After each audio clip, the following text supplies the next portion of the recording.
So here it is. We've had 2 fabulous years with this car. I remember when it launched, the M3 Touring, it seemed to have melted the internet because BMW hadn't made anything quite like it for some time.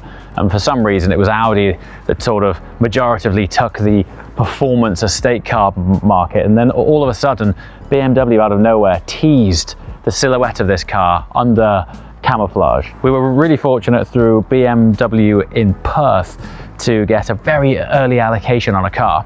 I just remember the thing turning up and driving it for the first time, and it became evident very quickly that as a complete package, it's got one of the most broad spectrum of ability in that it's X-Drive, so it's all-wheel drive, so it puts the performance down. It's practical, obviously being the touring estate format, it's got a pretty decent sized boot, but for us at that time, while it was very cool, it was just lacking a little bit of punch, you know, a little bit of aggression in the aesthetic department. So we ended up speaking with the guys at Auto ID who fitted a Adro body kit to it. Let's roll it up and see it.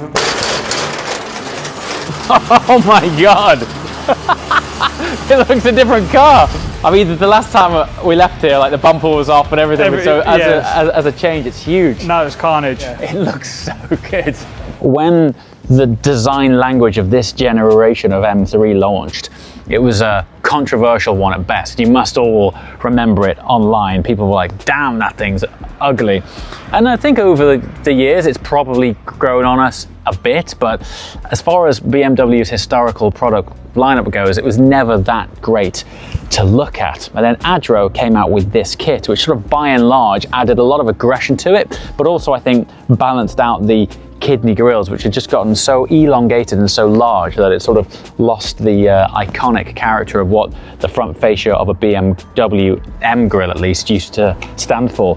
So they came up with this Adro Aero styling kit, which just gave it a much more aggressive face. The other thing that we did, or the guys at Auto ID did anyway, was if you turn these on here, you'll see that the guys at Auto ID installed the yellow tinted CSL style headlights, which I also think gave it an entirely unique character. On top of that, we dropped the car, I think it was just over 15 mil, which gave it a nice enough stance, put on these super cool, and these are some of my favorite wheels that I've had on any car over the time, but these HRE performance wheels have set the car off so nicely.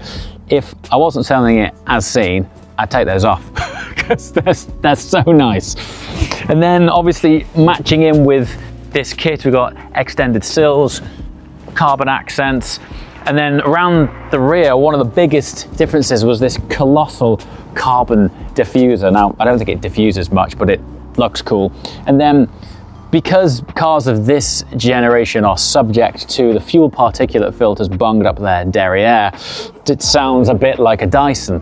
So what we ended up doing was installing a Miltech exhaust system, but it's only capped back, so it's not too aggressive, but it just takes the sort of dull note, that flat, muted note off the factory car, but you can still live with it daily without it droning on long drives. And that really was kind of what it was all about for us, having the practicality of a daily driver, but also acted as a support car for us when we were on shoots. It also traveled around Europe plenty, so every time we drove over to the Nürburgring or were doing any sort of filming on the continent, this was always in the background somewhere, laden with bags, gear, cameras, etc., doing its thing. I remember one of the things that I thought would come in handy, and I probably used it twice. One of those was by criminals entering the back of my car. Anyone who's followed the channel regularly may remember there was a smash and grab a couple of years back where this entire window was smashed out and all of my stuff was stolen, including my passport, a couple of days ahead of the Gumball rally, which sadly, as a result, I had to call early. But I thought, oh, this will be a great aperture for filming out of the back of. Never used it, but it's cool. So the car, I think, what did I do? 22,000 miles? Let's just check it out. Let's see, 23,361 miles in little over 2 years. I've enjoyed every single mile. The seats are an interesting one. Once you're in them, they are beautiful. Like, they're perfectly snug. It's a proper bucket, carbon backed. Aesthetically as well, they look great. But ingress and egress, getting in and out, these high sides here, and they're so hard because ultimately you're in a bucket. Getting in and out of them can be a bit of a pain and isn't the most elegant exercise when it comes to getting in and out. Like right here, it's right under my thigh here. I eventually perfected a technique to get in and out so you didn't look too daft. But I don't think I'd change it. I do totally respect when people have M cars and they don't necessarily have the carbon buckets in, because they can be a pain, but they look so good, and once you're actually in them, they hold you like a proper performance seat.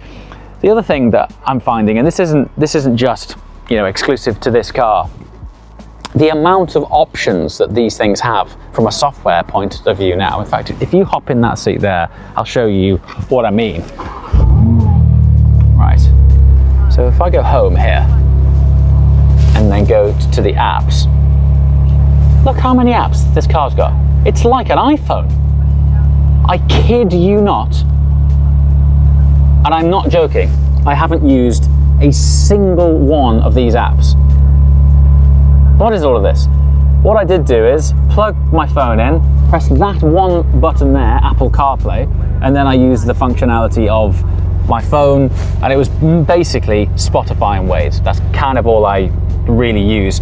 But it's interesting that from a cost-saving exercise, a lot of manufacturers are going to these screens because they don't have to have any physical dials or instrument clusters, and they can customize them however they like. But it also allows them to pack in loads of optional extras and features, which on the bullet point list of a new car of features, all of these look excellent. It feels like it's laden with all this amazing tech and all of these gadgets. The reality is, I anyway didn't use any of them at all. And so it's kind of one of the reasons why all I sort of benchmark for my daily driver needs, as long as it has Apple CarPlay, then I'm okay. And this for me has been a case in point. I mean, when you read down the list, oh, wouldn't it be great to have a digital key or Amazon Alexa in my car? No. Connected Drive Store to download more apps that you definitely don't need. Other than that, super cool car. Not a twin clutch box, full auto, but BMW did an amazing job of calibrating a more conventional torque converter automatic to as close as you can get on the upshifts to a twin clutch box. But on the downshifts, particularly from higher speeds and the heavy braking, you can't get away from the fact that it is more of a conventional auto box compared to a twin clutch, which is under braking, it's just rapid. Now, we're gonna go for a quick drive, and I'm gonna explain why this car's going and what car I ultimately ended up swapping it for, because I think it's kind of cool and maybe surprising.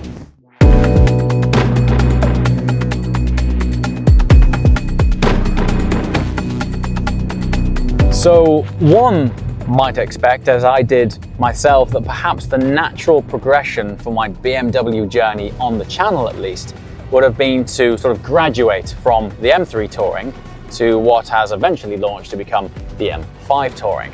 And I thought that would exactly be where this journey would have gone. Then the M5 Touring launched, and it was not what I was hoping for. I think one of the things that caught me off guard, first of all, was perhaps the aesthetic. I just don't like the way it looks. It looks like a very posh, fast hearse. I just don't like it. It's bulbous. Its aesthetic makes it look as heavy as it is, and it's heavy. This thing is 2,500 kilograms. I mean, listen, I know these are not lap time cars, but even if they've done a good job of disguising that weight through, you know, lightweight artificial steering and rear wheel steer and keeping the center of gravity low, even if you can't necessarily feel it and the brakes are phenomenal, for me, psychologically, I still can't deal with driving around in a 2.5 ton M car. I don't think an M badge belongs on a car of that weight. So I'm not saying that it's a bad car, but those things combined, and then the price, right? So by the time you spec'd up an M5 Touring, you're looking around £150,000, sir. Now, it's probably worth it in terms of the amount of kit and equipment and unnecessary extra apps that you get. But for me, what 150,000 to me sounds like is a whole load of room for a whole lot of depreciation. And so this car seemed to have hit the sweet spot in the UK and / Europe at least for this all-round daily practical performance driver. Now, just touching on the M5 Touring size, if we look ahead of ourselves right now, this is the typical driving environment that I find myself on daily basis. Typical British B-road.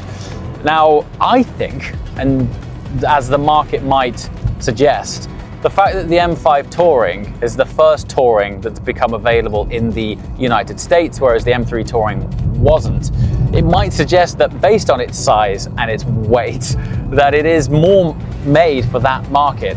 An M5 Touring down this particular road here might be a bit of a beast. I mean, this is just a tight, twisty, classic British back road. The M3 Touring, just made for it. It's just the right size, it's agile, and those things combined, I was like, okay, it's expensive, it's gonna depreciate a lot, it doesn't look that great, and it's heavy as a tank. Is that the journey that I'm actually looking to go on? And the extra power, it's not like this thing is a slouch. When you put your foot in this, it goes. So it's not like I'm chasing power from a daily driver point of view, but one of the things I am chasing is engagement. So I'm thinking, okay, let's say we were to allocate the budget that was initially intended for an M5 Touring. What else is there out there of a similar format that might look like that? So to find out, what I thought anyway, would be a way more fun alternative, you're gonna have to tune in next time.